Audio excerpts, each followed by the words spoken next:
The next day, they shut the airport because there was so much smoke from the fires. They fly over South Central Los Angeles, which was exactly where the riots were. So unless they could land the planes coming in over the ocean, they had to reroute the flights. At first, people didn't really know what was going on. At first, it seemed like there was looting, and then the thing with the truck driver, people just started to go into lockdown almost immediately. Yeah, Reginald Denny, right? Okay. Yeah. When that happened, and then when the police came out and basically were telling people not to go, like outside the city limits. The West Side like barricaded itself to prevent other people from to prevent it from getting into the area. But then it like kept going and building and going and building, and then it was kind of like started to get a little scary. Right. And he realized, and then when he started to see the smoke plumes, that was one of the things I remember most vividly was these just towers of smoke like everywhere east.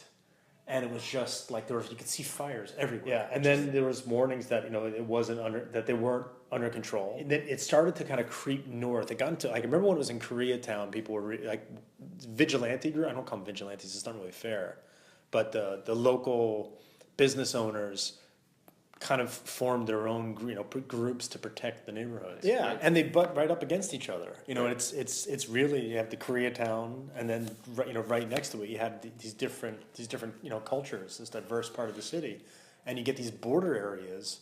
And I honestly, and I have no way to prove it, but I honestly think that the police were called in some way, I hate to say it, to protect the more affluent neighborhoods, which left some of these areas, these more border areas, really kind of fend for themselves. Well, it's interesting. In my view of the police officers before and after the riots, when you saw the footage of Rodney King, you knew it was wrong. Right. You knew it was wrong. And to his one piece of defense, even Daryl Gates, who was the police chief, or was resigning as police chief, knew it was wrong and was ashamed what the force had done. There was a period of real anger that happened, and then you had the trial, which wasn't like one day and one the next day. It was like there was a period of time that passed by. When the jury verdict and everything came out, the view of police was already established from seeing the video. Right.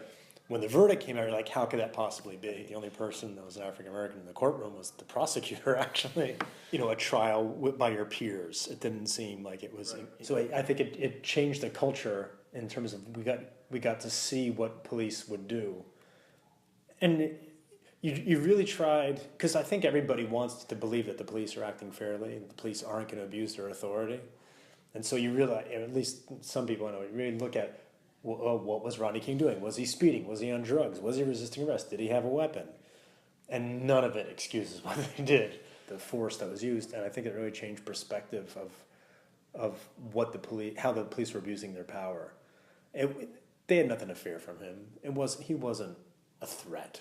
Right. He was somebody that disobeyed, and for that they beat him. He's lucky he's alive. This is not just the kind of looting. This isn't just some kind of like incident of people being angry and railing at the system. This is the city's in turmoil. Well, my perspective on the whole on police brutality and what's happened, I don't think it's changed much. And unfortunately, we keep on getting offenses that reemphasize and validate the skepticism you have in the fairness of the system. Everybody wishes that, or would like to believe that the American judiciary system, the justice is blind and everybody will treat it fairly and protected by the Constitution and the law. And these things happen and you realize, nope, we're not quite there yet.